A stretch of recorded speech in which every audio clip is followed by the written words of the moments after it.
Alors, bonjour à toutes et à tous, ici Isé, et aujourd'hui, on se retrouve pour le premier épisode de Papoton Comics. Alors, Papoton Comics, qu'est-ce que c'est? C'est un nouveau concept dans lequel je vous parle d'un comics et je vous dis ce que j'en pense, tant au niveau des personnages qu'au niveau du scénario, qu'au niveau des dessins. N'hésitez pas bien sûr à interagir dans les commentaires et à vous me dire ce que vous pensez de cette œuvre. Et sans plus tarder, je vais vous dire de quelle œuvre nous allons parler aujourd'hui. Nous allons parler d'un comics indé. Nous allons parler d'un comics indé qui parle de clés. Nous allons parler d'un comics indé qui a été scénarisé par le fils de Stephen King. Je crois que vous avez deviné, nous allons parler de... Lock and Key. Mais avant tout, on se lance le générique. Bienvenue sur Isé et les comics et bienvenue dans l'émission Papoton Comics.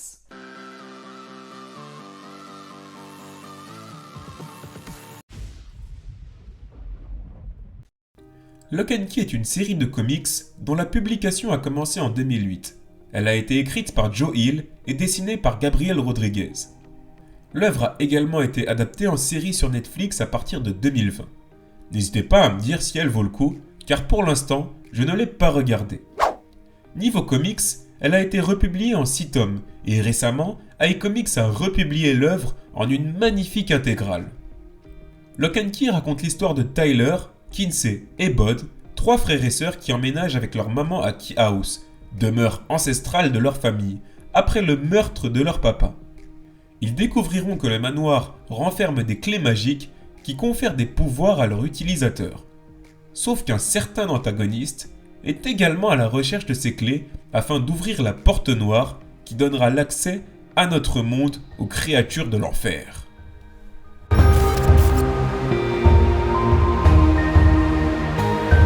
Alors, au niveau du scénario, c'est une œuvre qui est vraiment très intéressante. On arrive vraiment à se mettre à la place des protagonistes. On arrive vraiment à s'identifier à eux, à ce qu'ils vivent. Le fait qu'ils n'aient pas le même âge, que ce soit Tyler, Bud, Kinsey, leur maman, l'oncle Duncan, fait que n'importe quel lecteur de tout âge peut vraiment s'identifier plus ou moins à un des personnages. Le fait qu'on connaisse directement l'antagoniste fait qu'on est encore plus attaché aux héros et à ce qu'ils vivent parce que dès le début, on connaît un petit peu le grand méchant. On sait un petit peu qui c'est, on sait un petit peu ses motivations et on sait qu'il va vouloir leur faire du mal. Donc on est d'autant plus lié à eux car on sait vraiment qui est le grand méchant et on voit un petit peu aussi toutes les étapes de son plan. On a presque envie d'entrer dans le bouquin et de leur dire attention, faites attention, c'est lui, faites attention, c'est lui. Et c'est un petit peu une ironie dramatique, c'est-à-dire qu'on est au courant de quelque chose en tant que lecteur que les héros, les protagonistes, ne savent pas. Et dans le cas de Lock and Key, ça rajoute vraiment du cachet à l'histoire. On pourrait se dire « Ah mais on connaît déjà le méchant, on le connaît très vite, on sait très vite qui c'est, etc. » Mais c'est pour renforcer l'attachement et la compassion qu'on a vis-à-vis des protagonistes. Lock and Key est ce qu'on peut appeler dans le jargon anglais un page-turner. C'est-à-dire que le scénario nous tient suffisamment en haleine et possède suffisamment de cliffhanger pour qu'on ait envie de lire le chapitre suivant alors qu'on s'était promis d'aller dormir. Pour vous donner envie de lire le livre, tu aimes les romans de Stephen King avec ses personnages à la psychologie poussée et réaliste, tu aimeras Lock and Key. Tu aimes Harry Potter avec son univers cohérent, ancré dans le réel et totalement féerique, tu aimeras Lock and Key. Joe Hill nous livre un univers magique et féerique tout en étant ancré dans le réel et tout en possédant une mythologie. L'univers de Lock and Key possède un lore incroyable que je vous laisse découvrir à travers ces pages. En effet, vous allez voir que Key House existe depuis bien plus longtemps que lorsque vous avez commencé le récit, et la découverte de chaque clé et des pouvoirs qu'elle renferme sont juste impressionnants. Lock and Key est aussi adepte du procédé qu'on appelle le fusil de Tchekhov.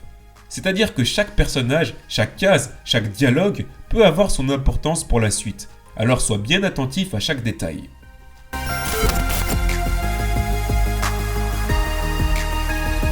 Vis-à-vis des personnages. Alors des personnages, il y en a une palette dans Lock and Key. Il y en a plein, des jeunes, des adultes, des profs. Et ce qu'il faut savoir, c'est que chaque personnage apporte sa touche au récit. Chaque personnage a une importance à un moment donné de l'histoire. Chaque personnage a une psychologie qui est plus ou moins poussée. même les personnages qui n'apparaissent pas longtemps dans l'œuvre, ils ont tous une psychologie intéressante. Que ce soit par exemple Sam Lesser, l'assassin du père de Tyler, Bod et Kinsey, ou alors par exemple Renden Locke, qui même après sa mort continuera d'être développé et on continuera d'en apprendre plus sur lui. Les personnages de Lock and Key sont pour moi bien plus que de simples personnages de fiction. Ce sont clairement des personnages qui pourraient exister en vrai, tant leurs comportements et leurs émotions sont réalistes compte tenu de ce qui leur arrive.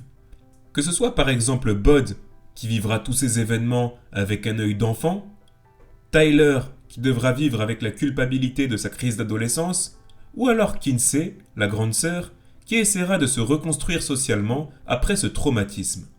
Le deuil est abordé de façon totalement réaliste, pas juste en mode « cette personne est partie, du coup, nous sommes tristes », mais avec toutes les questions qu'on peut se poser après, comme « comment se reconstruire ? Quelle image renvoie-t-on aux autres ? Quel est le poids de notre responsabilité ?» Vous allez voir aussi que les méchants sont tout aussi intéressants que les protagonistes, et, sans spoiler, vous verrez que tout n'est pas aussi simple et aussi manichéen que ce qu'on pourrait penser au début.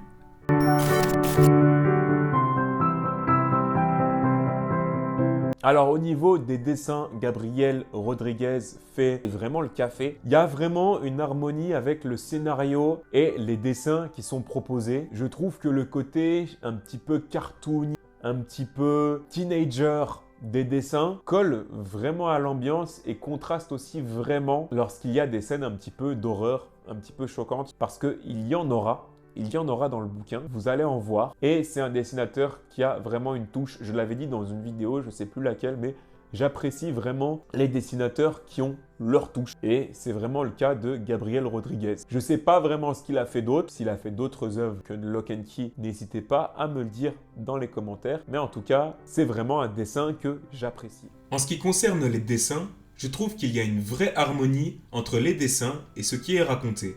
Le dessin colle parfaitement au côté teenager de l'œuvre, dû aux âges des protagonistes principaux, mais peut aussi se montrer très efficace dans les scènes d'horreur. Le découpage peut se montrer aussi très innovant par moments, comme sur cette page où les cases sont devant un arrière-plan pour accentuer le côté horreur de la scène et facilement se mettre à la place des personnages. Alors pour finir avec cette vidéo, je ne peux que vous conseiller Lock and Key. Pour moi, c'est un indispensable du comics indé, d'accord? Vous pouvez le lire sans aucun prérequis, sans avoir lu autre chose derrière. Vous allez voir, c'est une œuvre qui pour moi est pas parfaite, parce qu'il n'y a pas d'œuvre parfaite, mais c'est vraiment une œuvre qui m'a tenu en haleine jusqu'à la fin. Alors, on peut reprocher un petit peu vers la fin un côté un petit peu rushé, c'est-à-dire qu'à la fin, dans le dernier tome, Les événements s'enchaînent très très vite. et la conclusion n'a, visiblement de ce que j'ai vu, pas forcément plu à tout le monde. C'est une conclusion vraiment cohérente vis-à-vis de tout ce qu'on a vu tout au long de l'œuvre. Les arcs des personnages sont vraiment bien terminés. Pour finir, je conseille Lock and Key à un petit peu tout le monde en fait. C'est une œuvre très intéressante pour se lancer dans une grosse œuvre du comics indé. Aucun prérequis n'est nécessaire pour comprendre l'histoire. Je pense aussi que c'est un très bon comics à conseiller pour les personnes ayant des préjugés et qui pensent que les comics ne sont que des super-héros manichéens qui se bastonnent contre des super méchants sans cervelle. Les clés aussi, les clés donnent vraiment un aspect féerique. On est vraiment émerveillé à chaque nouvelle clé, chaque nouveau pouvoir. Et c'est vraiment l'avantage de Lock and Key. En tout cas, voilou, n'hésitez pas à vous abonner, cliquez sur la cloche. Comme d'habitude, n'hésitez pas, dites-moi dans les commentaires s'il y a des comics dont vous aimeriez que je parle dans des prochains Papotons Comics, d'accord? C'est le premier épisode, mais si cet épisode marche bien, j'en ferai d'autres sur d'autres comics, que ce soit des comics indés, de chez DC ou alors de chez Marvel. Et surtout, portez-vous bien, à l'heure où je parle, on a atteint les 100 abonnés sur la chaîne. Donc merci encore à tous de liker les vidéos, etc. Et à bientôt sur Isée et les comics.